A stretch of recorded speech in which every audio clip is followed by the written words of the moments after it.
أعوذ بالله من الشيطان الرجيم بسم الله الرحمن الرحيم إن الله لا يغفر أن يشرك به ويغفر ما دون ذلك لمن يشاء ومن يشرك بالله فقد ضل ضلالا بعيدا। সম্মানিত উপস্থিতি, আজকে আলোচনার বিষয় ঈমান নষ্ট হওয়ার 10টি কারণ সমূহ। ঈমান সবাই দাবি করি যে আমরা ঈমান এনেছি বা ঈমান রেখেছি বা ঈমান আমাদের আছে, কি বলেন ঠিক কিনা? কিন্তু ঈমান আসলেই কি আছে না নেই? কি কি আমল করলে ঈমান নষ্ট হয়ে যায়, ঈমান থাকে না, সে জিনিসগুলি, সে আমলগুলি আমাদের জানা দরকার আছে কিনা। অধিক সংখ্যক মুসলমানই ঈমান নেই, সে আয়াত সামনে আসবে ইনশাআল্লাহ। আল্লাহ রাব্বুল আলামিন কোরআনুল কারীমে সূরা আনআমের ৩৮ নম্বর আয়াত, মা ফাররাতনা ফিল কিতাবি মিন শাইইন সুম্মা ইলা রাব্বিহিম ইউহশারুন। আমার আল্লাহ রাব্বুল আলামিন বলেন, আমি আল্লাহ এমন একখানা কিতাব, এমন একখানা কোরআনুল কারীম আমি নাজিল করেছি, অবতীর্ণ করেছি, কোনো কিছুই বাদ আমি আল্লাহ দেই নাই। আল্লাহ বলতেছেন, আমি এমন এক কিতাব তোমাদের কাছে পাঠিয়ে দিয়েছি, অবতীর্ণ করেছি, নাজিল করেছি। এই কিতাবে, এই কোরআনে কোনো কিছুই বাদ দেই নাই। আমি এই গ্রন্থে বর্ণনা বিশ্লেষণে কোনো কিছুই বাকি রাখি নাই। অতঃপর এদের সবাইকে একদিন তাদের রবের কাছে হাজির হওয়া লাগবে না লাগবে না? এই পৃথিবীর জমিনে যারা আল্লাহর হুকুম মেনে চলছে তারাও আল্লাহর সামনে হাজির হবে, আর যারা আল্লাহর হুকুম অমান্য করে চলছে তাদেরকেও হাজির করা হবে, তারাও হাজির হবে। হবে কি হবে না? সম্মানিত উপস্থিতি, তাহলে আমরা সূরা আনআমের ৩৮ নম্বর আয়াত থেকে জানতে পারলাম, স্বয়ং আল্লাহ নিজে বলে দিচ্ছেন এই কোরআনে মুসলমানদের জন্য যা কিছু দরকার, অর্থনীতির দরকার, সমাজনীতির দরকার, এরপরে রাজনীতি দরকার, এরপরে রাষ্ট্রনীতি দরকার, সব কোরআনে রয়েছে না নাই? ওয়ানাজ্জালনা আলাইকাল কুরআনা তিবয়ানাল লিকুল্লি শাই। আমার আল্লাহ রাব্বুল আলামিন বলেন, আমি এই কিতাবখানা নাজিল করেছি তিবয়ানাল লিকুল্লি শাই, যা দরকার তোমাদের সব কিছু কোরআনের ভেতর রয়েছে না নাই? আজকে এক শ্রেণীর নাস্তিক এবং মুরতাদ মুনাফিক বেঈমানগুলি বলছে কোরআন দিয়ে রাষ্ট্র চলতে পারে না, জোরে বলেন নাউজুবিল্লাহ। কোরআন পার্লামেন্টে যেতে পারে না, জোরে বলেন নাউজুবিল্লাহ। এদের ঈমান নাই, এরা নাস্তিক, এরা মুরতাদ, এরা মুনাফিক, এরা বেঈমান, এরা কখনো মুসলমান নয়, এরা কখনো মুসলমান নয়।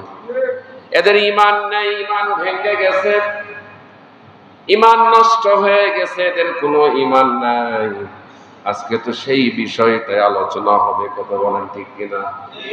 ইনশাআল্লাহুল আজিজ কোরআনুল কারীম থেকে একটির পর একটি দলিল সেট করা হবে। ঈমান ভঙ্গের কারণ কি, আমল করলে, কি কাজ করলে ঈমান থাকে না, ঈমান ভেঙে যায়, ঈমান নষ্ট হয়ে যায়, কথা বলেন ঠিক কিনা? ঈমান নষ্ট হয়ে গেছে, তারপরেও বলতিছে যে ঈমান আছে। কি আছে? ঈমান আছে, আমি মুসলমান, আমি নামাজ পড়ি, আমি দাড়ি রেখেছি, আমি রোজা রাখি, আমি হজ করি, আমি উমরা করি, আমি কোরবানি দেই, আমি ইশরাক করি, আমি চাষ করি, আমি আউবিন করি, আমি তাহাজ্জুদ করি, আমি ঈদের নামাজ পড়ি, জুমার নামাজ পড়ি, 5 ওয়াক্ত নামাজ পড়ি, ইবাদতের ভিতরেই রয়েছি, কথা বলেন ঠিক কিনা? অথচ আল্লাহ রাব্বুল আলামিন বলেন যারা শিরক করবে তাদের ঈমান নষ্ট হয়ে যাবে, তাদের ঈমান থাকবে না।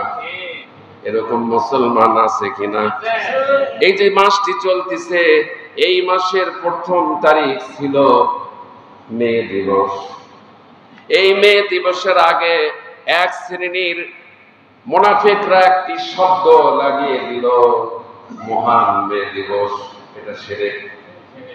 মহান একমাত্র আল্লাহ, মহান একমাত্র আল্লাহর রাসূল, মহান একমাত্র কোরআন, এছাড়া মহান শব্দ অন্য যাত্রার আগে লাগানো যাবে না।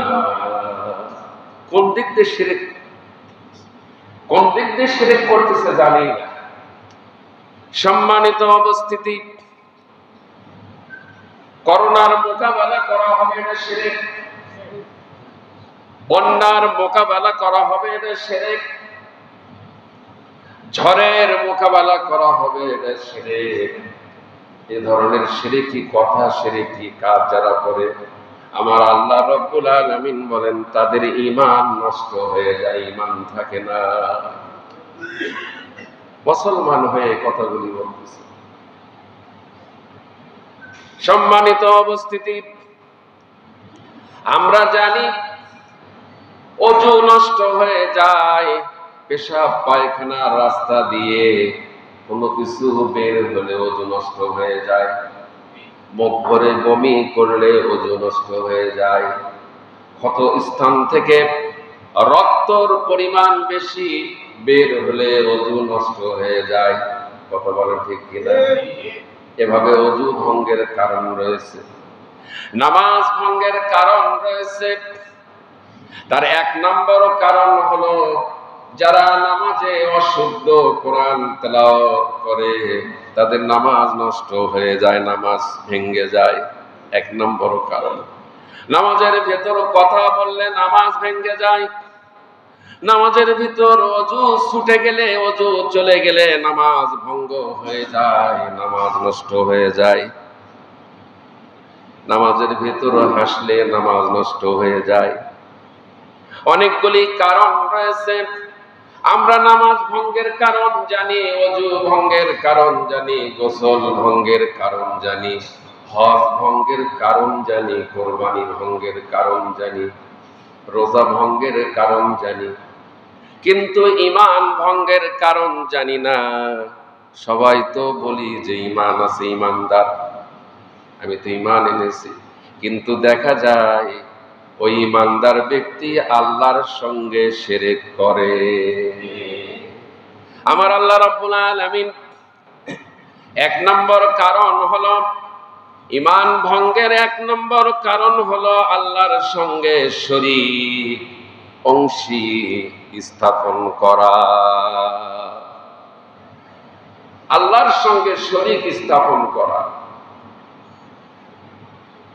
আল্লাহ রাব্বুল আলামিন সূরা ইউসুফের 6 নম্বর আয়াত আল্লাহ পাক বলেন ওমা ইউমিনু আকসারুহুম বিল্লাহি ইল্লা ওয়া হুম মুশরিকুন। আল্লাহ রাব্বুল আলামিন বলেন তাদের অধিকাংশ মানুষই আল্লাহ তাআলার উপর ঈমান আনে না। তারা তো আল্লাহ তাআলার সাথে শিরক করতেই থাকে। আমাদের ভেতর অধিকাংশ মুসলমানই আল্লাহ তাআলার উপর ঈমান আনে না, তারা তো আল্লাহ তাআলার সাথেই শিরকও করতে থাকে।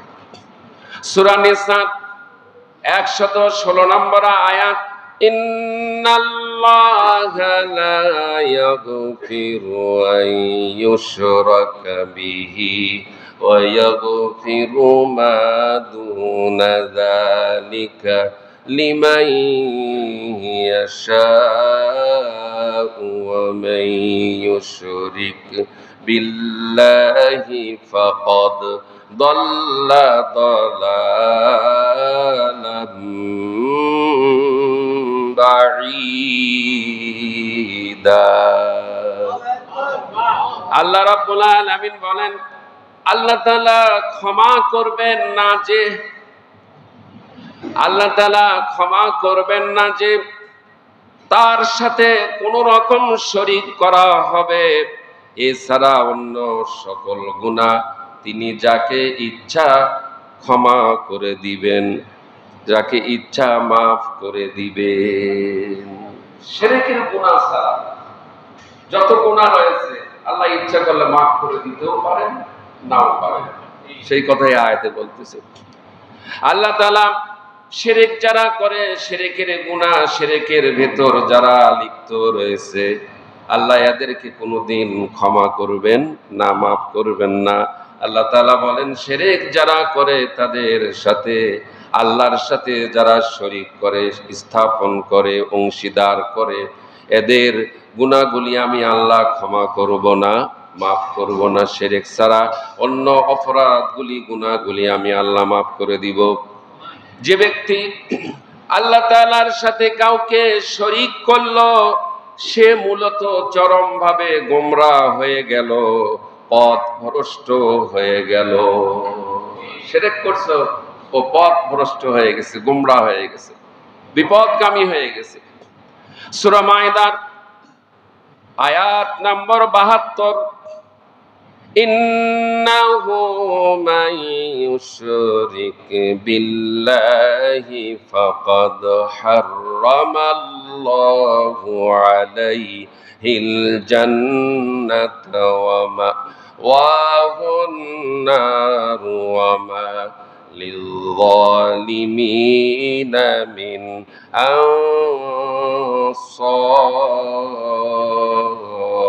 আনসার। আল্লাহ রাব্বুল আলামিন বলেন অবশ্যই যে ব্যক্তি আল্লাহর সাথে শরীক করবে, আল্লাহ রাব্বুল আলামিন তার উপর জান্নাত হারাম করে দিবেন। তার জন্য জান্নাত হারাম, সে জান্নাতে প্রবেশ করবে না।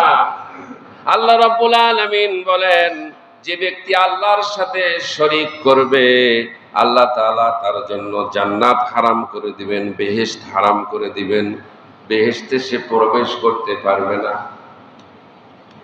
আর তার স্থায়ী ঠিকানা হবে জাহান্নাম।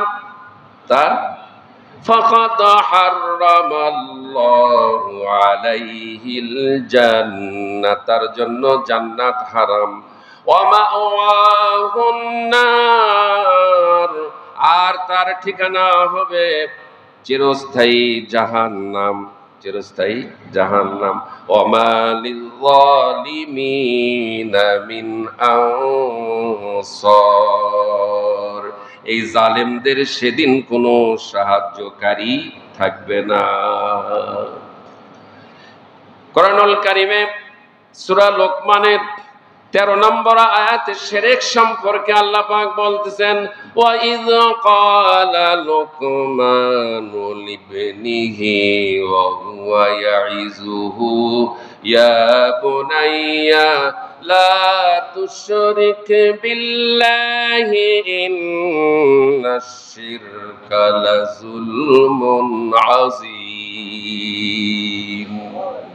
আল্লাহ রাব্বুল আলামিন বলেন, ও নবী, হে নবী, হে রাসূল, আপনি স্মরণ করুন যখন লোকমান তার ছেলেকে নসিহত করতে গিয়ে বলল, ইয়া বুনাইয়া, হে প্রিয় বৎস, হে প্রিয় ছেলে পুত্র, লা তুশরিক বিল্লাহ, আল্লাহ তাআলার সাথে কাউকে তুমি শরীক করো না। লোকমান তার ছেলেকে বলতেছে, কোরআন নাযিল হওয়ার আগের ঘটনা। আল্লাহ তাআলা লোকমানের কথাগুলি, বাক্যগুলি, পিতা এবং পুত্রর কথোপকথন এত ভালো লেগে গেছে যে ঘটনাটা আল্লাহ সূরা লোকমানের ভেতর কোট করে বিশ্ববাসীকে আল্লাহ উপদেশ শিক্ষা দিয়ে জানা দিচ্ছেন। আল্লাহ রাব্বুল আলামিন বলেন সূরা লোকমানের 13 নম্বর আয়াত, লোকমান তার ছেলেকে নসিহত করতেছে। আমরা নসিহত করি না ছেলে, এ ছেলে এটা করবে না, ওটা করবে না। লোকমান তার ছেলেকে বলতেছে, ও ছেলে, ও পুত্র, হে বৎস, তুমি আল্লাহ তাআলার সঙ্গে লা তুশরিক বিল্লাহ, আল্লাহর সঙ্গে শরীক করবে না। ইন্নাশ শিরকা লাযুলমুন আযীম, আর অবশ্যই শিরক হচ্ছে সবচাইতে বড় জুলুম। শিরক সবচাইতে বড় জুলুম। সম্মানিত উপস্থিতি, তাহলে 1 নম্বর কারণ হলো আল্লাহর সঙ্গে যারা শরীক স্থাপন করে, আল্লাহর সঙ্গে যারা শরীক করে, এদের ঈমান নেই, এদের ঈমান নষ্ট হয়ে গেছে, এদের ঈমান ভঙ্গ হয়ে গেছে। এরা এখন কি? এরা মুসলমান নয়, এরা এখন কাফের। ঈমান না থাকলেই হয়ে যায় কাফের। ঈমান থাকলেই হয় মুসলমান, আর ঈমান না থাকলেই হয়ে যায় সে কাফের। সম্মানিত উপস্থিতি, 2 নম্বর কারণ, আল্লাহ তাআলা ও তার বান্দার মাঝে কারো মধ্যস্থতা বা সুপারিশকারী গ্রহণ করা এবং তার কাছে প্রার্থনা ও ভরসা করা আছে না? লিউকাররিবুনা ইলাল্লাহি যুলফা, মাজারগুলিতে, খাজারে আর মাজারে ভণ্ড পিসাবগুলির দরবারে ভণ্ড বাবাগুলির কাছে গিয়ে বলে, খাজা বাবা, আমাকে সন্তান দাও, আমার ছেলে নাই, আমাকে ছেলে দাও, আমার মেয়ে নাই, আমাকে মেয়ে দাও, আমার চাকরি নাই, আমার চাকরি দাও, আমার ব্যবসা নাই, আমাকে ব্যবসা দাও। জোরে বলেন নাউজুবিল্লাহ। বলা হয়, এদের কাছে তোমরা কেন যাও, বারবার ঘুরঘুর করো? এই ভণ্ড পীরের মুরিদগুলি বলে, এরা আমাকে আল্লাহর কাছে পৌঁছে দিবে। জোরে বলেন নাউজুবিল্লাহ। আল্লাহর কাছে পৌঁছে দিবে। জট বাবা, চট বাবা, কলকি বাবা, পট বাবা, এই সমস্ত ভণ্ড ন্যাংটা বাবা, এই সমস্ত বাবাগুলি বলে, আসো, আমাদেরকে বিশাল মুখ দেখা যায় না, বলে আমাদেরকে কদম মুসি করো, আমরা আল্লাহর কাছে তোমাদেরকে পৌঁছে দেব। জোরে বলেন নাউজুবিল্লাহ। আল্লাহ ও তার বান্দার মাঝে কারো মধ্যস্থতা বা সুপারিশকারী গ্রহণ করা এবং তার কাছে প্রার্থনা করা, ভরসা করা, এগুলো হচ্ছে শিরক, এগুলি হচ্ছে শিরক, এগুলি হচ্ছে কুফর। এগুলি করলে ঈমান ভঙ্গ হয়ে যায়, ঈমান থাকে না। 2 নম্বর কারণ হলো আল্লাহ এবং তার বান্দার মাঝে কারো মধ্যস্থতা বা সুপারিশ গ্রহণ করা এবং তার কাছে প্রার্থনা করা ও ভরসা করা। ওই যে কথা বললাম, ভণ্ডর উপর ভরসা করা, যে এই পীরি আমাকে জান্নাতে নিয়ে যাবে হাত ধরে। জান্নাত কি তোমার বাপের বাড়ি নাকি, না শ্বশুর বাড়ি? আল্লাহ রাব্বুল আলামিন কোরআনুল কারীমে সূরা সাবার 22 নম্বর আয়াত, কত নম্বর? 22 নম্বর আয়াত, কুল দু'ল্লাযীনা যা'আমতুম মিন দুনিল্লাহি লা ইয়ামলিকুনা قال ذرة في السماوات ولا في الأرض وما لهم فيهما من شرك وما له منهم من ظهير আল্লাহ পাক বলেন কুরআনুল কারীমে সূরা সাবার 22 নম্বর আয়াত, ও নবী আপনি বলুন, তোমরা যাদের আল্লাহর বদলে আল্লাহর পরিবর্তে শরীক মনে করো তাদের ডাকো, তারা আসমান সমূহ এবং জমিনের এক অণু পরিমাণ কোনো কিছুরও মালিক নয়। আসমান এবং জমিনে দুটো বানানোর ব্যাপারে তাদের কোনো অংশই নেই, না তারা কোনো সাহায্যকারী রয়েছে, তার কোনো সাহায্যকারী রয়েছে। সম্মানিত উপস্থিতি, সূরা সাবার 23 নম্বর আয়াত, কত নম্বর? 23। সূরা সাবার 23 নম্বর আয়াত, ওয়ালা তানফাউশ শাফাআতু ইনদাহু ইল্লা লিমান আযিনা লাহু হাত্তা ইযা ফুজ্জিআ عن قلوبهم قالوا ماذا قال ربكم قالوا الحق وهو العلي الكبير। আল্লাহ রাব্বুল আলামিন বলেন, কিয়ামতের দিন তার সামনে কারো সুপারিশ কাজে, আল্লাহ পাক বলেন কিয়ামতের দিন আল্লাহর সামনে কারো সুপারিশ কাজে আসবে না, কারো সুপারিশ কাজে আসবে না। অবশ্যই আল্লাহ যাকে অনুমতি দিবেন সে ব্যক্তি বাদে, আল্লাহ যদি কাউকে অনুমতি দেন সে ব্যক্তি বাদে এমনকি যখন তাদের অন্তর থেকে ভয় দূরীভূত করে দেওয়া হবে, তখন ফেরেশতারা একে অপরকে বলবে, কি ব্যাপার, তোমাদের রব, তোমাদের মালিক আল্লাহ রব্বুল আলামিন কি বলেছেন? প্রশ্ন। তারা জিজ্ঞাসিত ফেরেশতারা বলবে, সত্য বলেছেন, তিনি সমুচ্চ, তিনি মহান। শিরক সম্পর্কে সূরা জিনের সূরা জিন 20 নম্বর আয়াতে আল্লাহ পাক বলেন, কুল ইন্নামা আদউ রাব্বি ওয়ালা উশরিকু বিহি আহাদা। ও নবী, এদের আপনি বলে দিন, আমি শুধু আমার মনিবকে, আমার আল্লাহকে আমি ডাকি। আল্লাহ কাছে, হে রাসূল আপনি বলে দেন এদেরকে, আমি নবী শুধু আমি আমার মনিবকেই, আল্লাহকেই আমি ডাকি, আর আমি তো কখনো আল্লাহর সাথে কাউকে শরীক করি না, আমি তো আল্লাহর সাথে কাউকে শরীক করি না। কাফের ও মুশরিকদের ব্যাপারে সন্দেহ স্থাপন করা। 3 নম্বর হচ্ছে ঈমান ভঙ্গের কারণ, কাফের ও মুশরিকদের ব্যাপারে সন্দেহ স্থাপন করা এবং তাদের কুফরি মতবাদের সঠিক মনে করা। কাফের মুশরিকদের ব্যাপারে সন্দেহ স্থাপন করা এবং তাদের কুফরি মতবাদের সঠিক মনে করা। সূরা বাকারার 256 নম্বর আয়াত, কত নম্বর? 56। লা ইকরাহা ফিদ্দীনি ক্বাদ তাবায়্যানার রুশদু মিনাল গায়য়্যি ফামান ইয়াকফুর বিত্তাগুতি ওয়া ইউমিন বিল্লাহি ফাকাদ ইসতামসাকা বিল উরওয়াতিল উসকা لا انفصام لها والله سميع عليم। ঈমান ভঙ্গের 3 নম্বর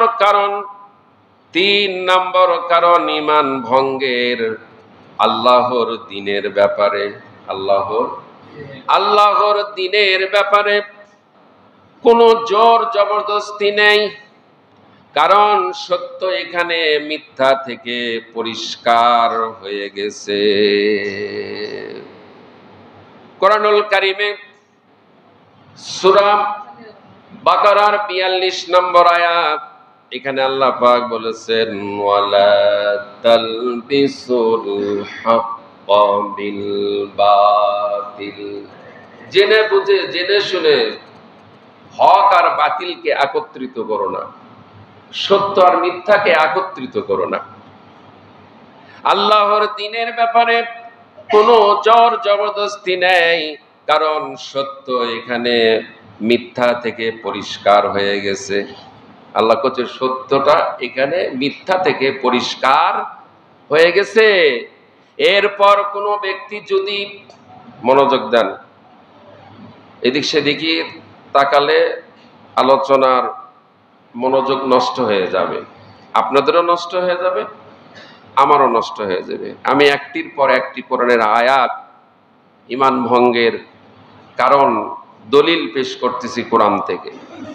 যদি এই আলোচনার ভিতর নড়াচড়া করেন, ওঠা বসা করেন, এদিক সেদিক তাকান, তাহলে অ্যাটেনশনটা নষ্ট হয়ে যাবে। অনুরোধ করছি কোরআনের আলোচনার ভিতর সম্পূর্ণ মনোযোগ দিয়ে কোরআন শুনুন। আল্লাহর দ্বীনের ব্যাপারে কোনো জবরদস্তি নাই, লা ইকরাহা ফিদ্দীন, আল্লাহর দ্বীনের ব্যাপারে কোনো জবরদস্তি নেই। যে যার দ্বীন গ্রহণ করতেছে, যে যার ইচ্ছা সে তার জীবন বিধান, জীবন ব্যবস্থাকে মেনে নিয়ে চলছে।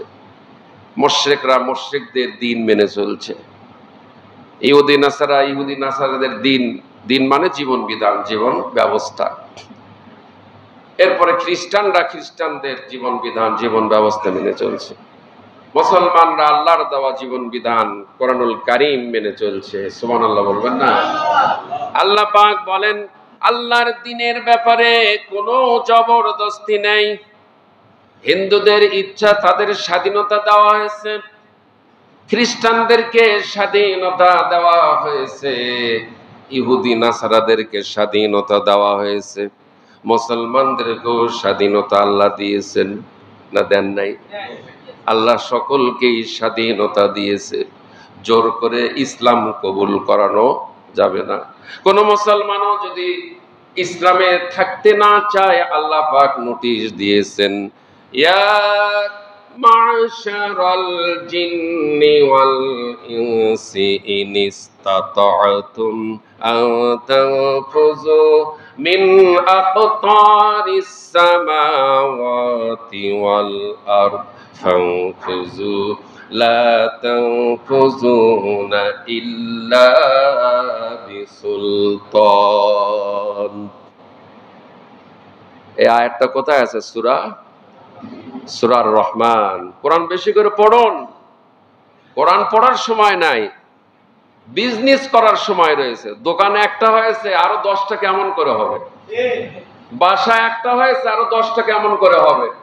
গাড়ি একটা হয়েছে, আরো 10টা কেমন করে হবে? জমি 1 বিঘা হয়েছে, আরো 10 বিঘা কেমন করে হবে? এই প্রতিযোগিতা চলছে না? আরো আসতে বলেন, এই প্রতিযোগিতা চলছে না? এক লোক 1 কোটি টাকার মালিক, ওর চিন্তা আরো 2 কোটি টাকা কেমন করে হবে? ঈমান বৃদ্ধি হবে সেই চিন্তা নাই, আমল বৃদ্ধি হবে, আমল বাড়বে সেই চিন্তা নাই। এই কোটিপতি যদি ধরা হয় যে সূরা ফাতিহাটা পড়ে শুনেন, তো পারবে না। যারা বিজনেস করতেছে এনাদেরকে ধরে যদি বলা হয়, এই ভাই সূরা ফাতিহাটা শুনেন, তো পারবে? যারা অফিসে চাকরি করতেছে, ভাই সূরা ফাতিহাটা শুনেন, তো 10টা সূরা শুনেন, তো পারবে না। 2-1 জন ছাড়া অধিকাংশই কোরআন অশুদ্ধ। কোরআন পড়ার সময় নাই, টাকা কামাই করার সময় আছে। টাকা কামাই করার সময় আছে, কিন্তু কোরআন পড়ার সময় নাই, কোরআন বোঝার সময় নাই, কোরআন মানার সময় নাই। অথচ জমিন যার, সেই তার জমিনেই বসবাস করি, শরীরটাও তেনারই, নিয়ামত গুলোই তেনার, যা কিছু খাই সবই আল্লাহর। কি বলে? অথচ সেই আল্লাহকে সময় দেওয়ার আমাদের টাইম নেই। আর টাইমটা আল্লাহ যে দিব, এটা আমার কল্যাণের জন্য পরকালে। আল্লাহ রাব্বুল আলামিন বলেন, হে পৃথিবীর মাশারাল জিন্নি ওয়াল ইনস, হে পৃথিবীর জিন আর ইনসান, আমার ইসলাম, আমার কোরআন, আমার সুন্নাহ, আমার দ্বীন, আমার জীবন ব্যবস্থা, আমার আসমান জমিন, চন্দ্র সূর্য গ্রহ নক্ষত্র, আমার ইথার, আমার অক্সিজেন, আমার সমস্ত নিয়ামতগুলি যদি ভালো না লাগে, কোরআন ভালো না লাগে, হাদিস ভালো না লাগে, ইসলাম ভালো যদি না লাগে, তাহলে আমার জমিনের ওপর থেকে, আসমানের নিচ থেকে তোমরা বের হয়ে চলে যাও। নোটিশ দিয়ে দিছে আল্লাহ। অনেক মুসলমানই আছে, মক্কার কাফেররা তো এই প্রস্তাব রাসূলকে দিয়েছিল। সূরা কাফিরুন পড়েন যে আপনি আমাদের ধর্ম 50-50 মানেন, আমরাও আপনার ধর্ম 50-50 মানব। ইহুদিরা এই প্রস্তাব দিয়েছিল না, আল্লাহ জবাব দিয়ে দিল না, লাকুম দীনুকুম ওয়ালিয়া দীন, আপনার ধর্ম আপনার কাছে, ওদের ধর্ম ওদের কাছে। এক সময় তো আমাদের দেশে এটা ছিল, ধর্ম যার যার, উৎসব সবার। ভুলে গেছেন? এই কথার সঙ্গে এই কথা আসে কিনা? আচ্ছা, ধর্ম যার যার, উৎসব সবার, তার মানে হিন্দুদের দুর্গা পূজা ওই উৎসব সবার। জোরে বলেন নাউজুবিল্লাহ। হিন্দুদের দুর্গা পূজা, কালী পূজা, সরস্বতী পূজার উৎসব কি মুসলমানের জন্য জায়েজ আছে? ওখানে কি যাওয়া যাবে? ইসলামটাকে একেবারে সব পলট জগা খিচড়ি করে দিয়েছিল যে ধর্ম যার যার, উৎসব সকলের। নাউজুবিল্লাহ, নাউজুবিল্লাহ। এর কথার জবাব সূরা কাফিরুনের শেষ আয়াত, যার ধর্ম তার কাছে থাকবে, যার ধর্ম, যার যার ধর্ম তার তার উৎসব। ঠিক আছে না? আমার মুসলমানের ধর্মের উৎসব কি হিন্দুরা পালন করবে? তাহলে 30টা 29টা রোজা করুক হিন্দুরা, খ্রিস্টানরা করুক, সামনে কোরবানি, ওরাও আসুক কোরবানি দেখ, তারপরে হজ ওমরা করুক, মসজিদে আসুক 5 ওয়াক্ত নামাজ। পাগল এবং ছাগল, নাস্তিক হলে যা হয়, হ্যাঁ, জালেম হলে যা হয়, ইসলাম আর বিধর্মীকের এক করে দিল যে ধর্ম যার যার, উৎসব সকলের। নাউজুবিল্লাহ। মানে ইহুদি নাসারাদের উৎসব আমরা মুসলমান, আমাদের হিন্দুদের উৎসব আমাদের, আর আমাদের উৎসব ওদের হবে? কি পাগলের মতন কথাবার্তা কয়, ধর্ম যার যার, উৎসব সবার। নাউজুবিল্লাহ। সম্মানিত উপস্থিতি, আল্লাহ রাব্বুল আলামিন বলেন, আল্লাহর দ্বীনের ব্যাপারে কোনো জবরদস্তি নেই। ইহুদিকে জোর করে মুসলমান বানানো যাবে না, হিন্দুকে জোর করে মুসলমান বানানো যাবে না, খ্রিস্টানকে জোর করে মুসলমান বানানো যাবে না, বৌদ্ধ ধর্মের মানুষগুলিকে কখনো জোর জবরদস্তি করে মুসলমান বানানো যাবে না। হ্যাঁ, কোনো হিন্দু যদি স্বেচ্ছায় যদি এসে কোর্টের মাধ্যমে, আইনের মাধ্যমে যদি বলে আমি ইসলাম কবুল করব, সঙ্গে সঙ্গে তাকে ইসলাম কবুল করানো যাবে, কিন্তু জোর করে নয়। জোর করে বলতেছিলাম, মুসলমানের যদি আল্লাহর দেওয়া অর্থনীতি, আল্লাহর দেওয়া সমাজনীতি, আল্লাহর দেওয়া রাজনীতি, আল্লাহর দেওয়া রাষ্ট্রনীতি, কোরআনের পার্লামেন্ট, কোরআনের সংসদ, কোরআনের সংবিধান যদি কোনো মুসলমানের কাছে ইসলাম পরিপূর্ণ যদি ভালো যদি না লাগে, তাহলে মুসলমানের নামটা ইমানের খাতা থেকে কেটে দিয়ে যে ধর্ম ভালো লাগে সেই ধর্মের ভেতর তুমি প্রবেশ করো। কি কথা ঠিক না? কথাটা আল্লাহর। ইসলাম যদি ভালো না লাগে, কোরআনের পার্লামেন্ট কায়েম প্রতিষ্ঠিত হোক, কোরআন দিয়ে দেশ পরিচালনা হোক, এইটা যে মুসলমানের ভালো লাগে না, সে মুসলমান ইসলাম ত্যাগ করে অন্য ধর্মে চলে যাক। কথা পরিষ্কার? এই শব্দটা আমি আবারও 2 বার বলবো। কোন মুসলমানের যদি কোরআনের পার্লামেন্ট, কোরআন সংসদে যাবে, কোরআন দিয়ে রাষ্ট্র পরিচালনা হবে, কোরআন দিয়ে দেশ পরিচালনা হবে, এইটা যদি কোনো মুসলমানের বাচ্চা তার যদি ভালো না লাগে, সে কোর্টের মাধ্যমে, শরিয়া বোর্ডের মাধ্যমে ইসলাম ধর্ম ত্যাগ করে অন্য ধর্মে সে চলে যাবে। যদি তুমি ইসলাম ধর্ম মানতে চাও, তাহলে তোমাকে কোরআনের পার্লামেন্ট মেনে নিতে হবে এবং কোরআনের পার্লামেন্টের জন্য তোমাকে কাজ চালিয়ে যেতে হবে। যে কাজ রাসূল করেছেন, যে কাজ সমস্ত নবীরা করেছেন, যে কাজ করেছেন সাহাবায়ে কেরাম, তুমি মুসলমান দাবি করে তুমি কোরআনের পার্লামেন্ট ঠেকাচ্ছ, কোরআনের পার্লামেন্ট যেন কায়েম না হয়, তুমি আল্লাহর কাছে কি জবাব দেবে? তোমার ঈমান নাই, তোমার ঈমান ভঙ্গ হয়ে গেছে। সম্মানিত উপস্থিতি, আল্লাহ রাব্বুল আলামিন বলেন, আল্লাহর দ্বীনের ব্যাপারে কোনো জোর জবরদস্তি নেই, কারণ সত্য এখানে মিথ্যা থেকে পরিষ্কার হয়ে গেছে। জোরে বলেন সুবহানাল্লাহ। সত্যটা কি হয়েছে? মিথ্যা থেকে পরিষ্কার হয়ে গেছে। এরপর কোনো ব্যক্তি যদি, ভালো করে শোনেন, যে কথাটা একটু আগে বললাম সেই কথাটা এখন এখানে চলে আসছে। এরপর কোনো ব্যক্তি, কোন মুসলমান যদি বাতিল মতাদর্শকে অস্বীকার করে আল্লাহর দেওয়া জীবনাদর্শের উপর ঈমান আনে, সে যেন এর মাধ্যমে এমন এক শক্তিশালী রশি ধরল। সুবহানাল্লাহ। বাতিল মতাদর্শকে, ইসলাম ছাড়া যত তন্ত্র, যত মন্ত্র, যত ইজম, যত মানুষের তৈরি করা আইন কানুন, এগুলি সব বাতিল মতাদর্শ। কথা বোঝা গেল?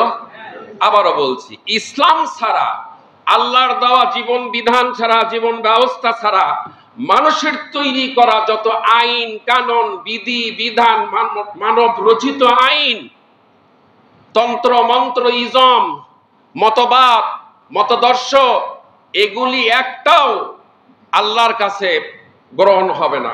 দলিল, ওয়ামান ইয়াবতাগি গায়রাল ইসলামি দীনান ফালাই ইউকবালা মিনহু ওয়া হুয়া ফিল আখিরাতি মিনাল খাসিরিন। যে বা যারা আমি আল্লাহর দেওয়া এই জীবন ব্যবস্থা, এই কোরআনকে বাদ দিয়ে, এই কোরআনকে ছেড়ে দিয়ে মানুষের তৈরি করা আইন কানুন যারা মেনে চলবে, মানুষের তৈরি করা আইন কানুন দিয়ে দেশ পরিচালনা করবে, আল্লাহ পাক বলেন ফালান, আমি ওইটা কখনোই গ্রহণ করব না, ওইটা কখনো কবুল করব না। ওয়া হুয়া ফিল আখিরাতি মিনাল খাসিরিন।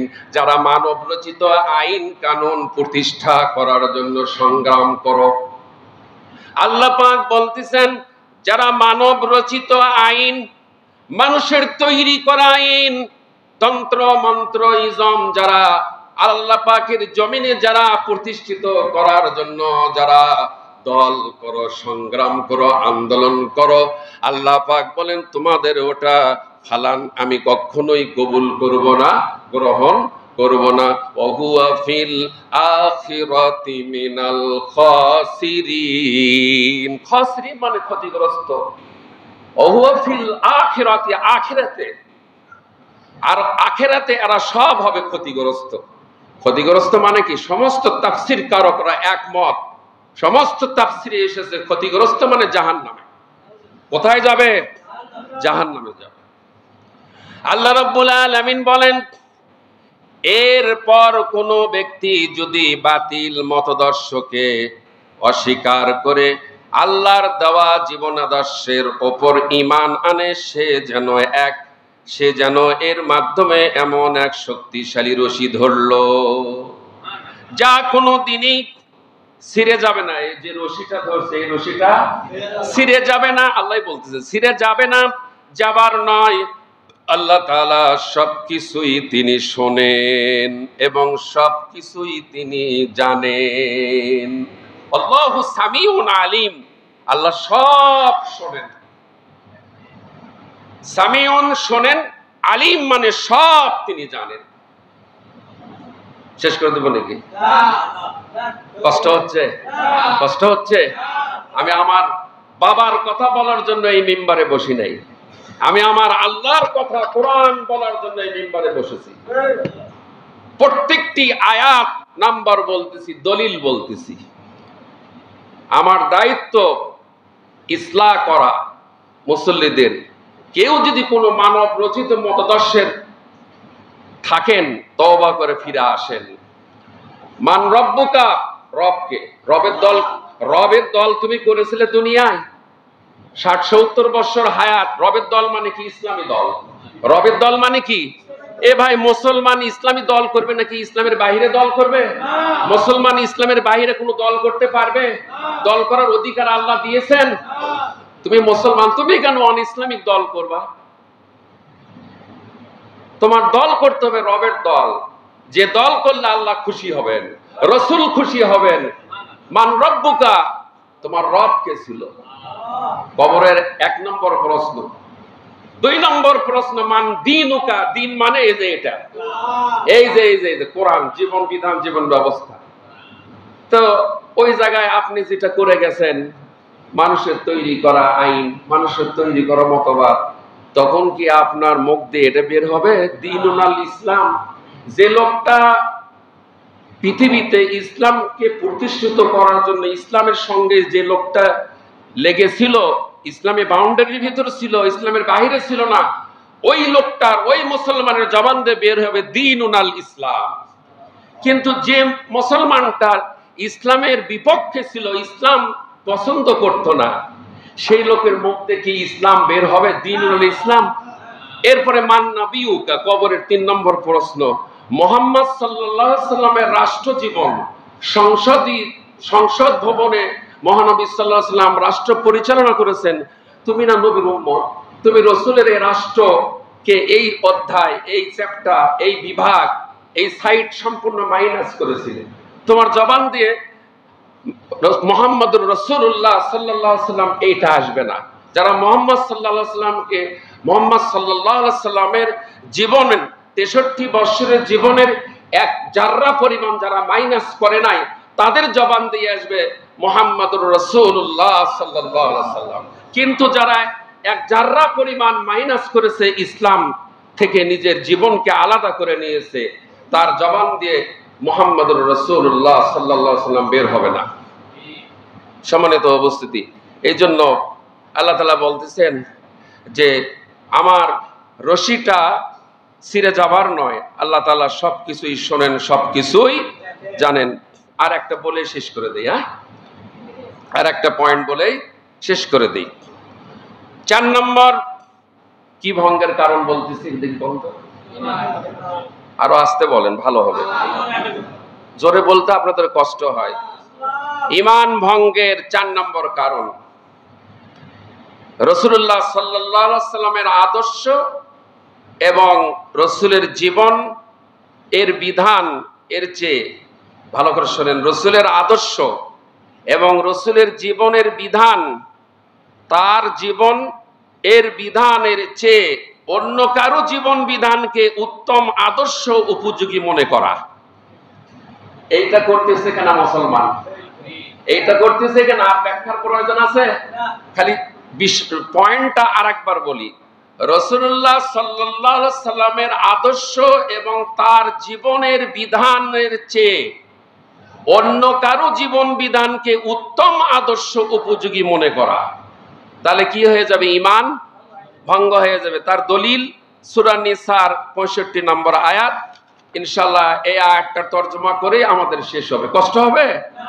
আল্লাহ রাব্বুল আলামিন বলেন, ফালা ওয়া রাব্বিকা লা ইউমিনুনা হাত্তা ইউহাক্কিমুকা ফীমা শাজারা বাইনাহুম সুম্মা লা ইয়াজিদু ফি আনফুসিহিম হারাজাম মিম্মা কাদাইতা ওয়া ইউসাল্লিমু তাসলিমা। যারা রাসূলের আদর্শ বাদ দিয়ে অমুকের আদর্শ তমুকের আদর্শ, তাদের সম্পর্কে আল্লাহ বলতেছে, এবং রাসূলের আদর্শকে নিচে ফেলে দিয়ে অমুকের আদর্শকে উপরে তুলছে, তার আদর্শ বাস্তবায়ন করতেছে। এই সম্পর্কে আয়াত। মুসলমান অন্য কারো আদর্শ মানতে পারে না, একমাত্র রাসূলের আদর্শ মানতে হবে। রাসূলের আদর্শের বাইরে যেতে পারবে না মুসলমান হলে। হ্যাঁ, কারো আদর্শ ভালো না লাগলে রাসূলের আদর্শকে, আদর্শের উপর তার আদর্শ প্রাধান্য দেওয়া। হে নবী, আপনার রবের কসম, ফালা ওয়া রাব্বিকা, হে নবী আপনার রবের কসম, আপনার আল্লাহর শপথ। আল্লাহ পাক বলতেছেন ফালা ওয়া রাব্বিকা, হে রাসূল আপনার রবের কসম। আল্লাহ পাক বলেন এরা কিছুতেই ঈমানদার হতে পারবে না যারা এই কোরআনকে মাইনাস করেছে, যারা মহানবী সাল্লাল্লাহু আলাইহি সাল্লামের আদর্শকে যারা মাইনাস করেছে, অমুক তমুকের আদর্শকে রাসূলের আদর্শের উপর প্রাধান্য দিয়েছে, রাসূলের আদর্শ কায়েম না করে অমুকের আদর্শ কায়েম করার জন্য সংগ্রাম করে। কথা বলেন ঠিক কিনা? আস্তে কোন রাসূলের আদর্শ মুসলমান বাস্তবায়ন করবে সমাজে, ব্যক্তি, পরিবার, সমাজ এবং রাষ্ট্রে। কথা বলেন ঠিক কিনা? কিন্তু মুসলমান হয়ে শুধু রাসূলের আদর্শ নিজের জীবনেই বাস্তবায়ন নাই, সমাজে নাই, ব্যক্তিতে নাই, পরিবারেও নাই, সমাজেও নাই, রাষ্ট্রেও বাস্তবায়ন হতে দেয় না। কথা বলেন ঠিক কিনা? আল্লাহ রাব্বুল আলামিন সূরা নিসার, এটা সূরা নিসার 65 নম্বর আয়াত। কত নম্বর? 65 নম্বর আয়াত। ফালা ওয়া রাব্বিকা, ও নবী আপনার রবের কসম, আপনার আল্লাহর শপথ করে বলছি,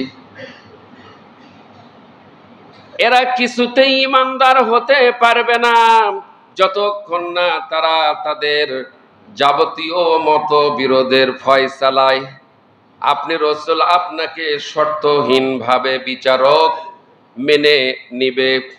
অতঃপর আপনি যা ফয়সালা করবেন সেই ব্যাপারে তাদের মনে আর কোনো দ্বিধাদ্বন্দ্ব থাকবে না, বরং আপনার সিদ্ধান্তই তারা সর্বান্তকরণে মেনে নিবে। মা আতাকুমুর রাসূলু ফাখুযুহু ওয়া মা নাহাকুম আনহু ফান্তাহু। তোমাদের জন্য তোমাদের রাসূল যা নিয়ে এসেছে, রাসূল নিয়ে এসেছেন কোরআন। কি নিয়ে এসেছেন? রাসূল নিয়ে এসেছেন কোরআন, রাসূলের সুন্নাহ রাসূল রেখে গেছেন। তারাকতু ফীকুম আমরাইন লান তাদিল্লু মা তামাসসাকতুম বিহিমা কিতাবাল্লাহি ওয়া সুন্নতি রাসূলি।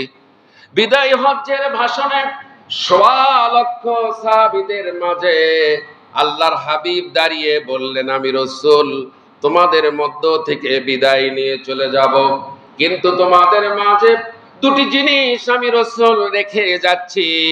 একটি হলো কিতাবুল্লাহ, আল্লাহর কিতাব, আল্লাহর কালাম কোরআন, ওয়া সুন্নতি রাসূলি, আমি রাসূল আমার সুন্নত। এই দুইটা জিনিস যদি তোমরা মজবুত ভাবে ধারণ করে আঁকড়িয়ে ধরো, ইহুদি খ্রিস্টান মুশরিকরা তোমাদেরকে বিপদগামী করতে পারবে না, পথভ্রষ্ট করতে পারবে না। তোমরা দুটি জিনিসকে মজবুত ভাবে ধরবে।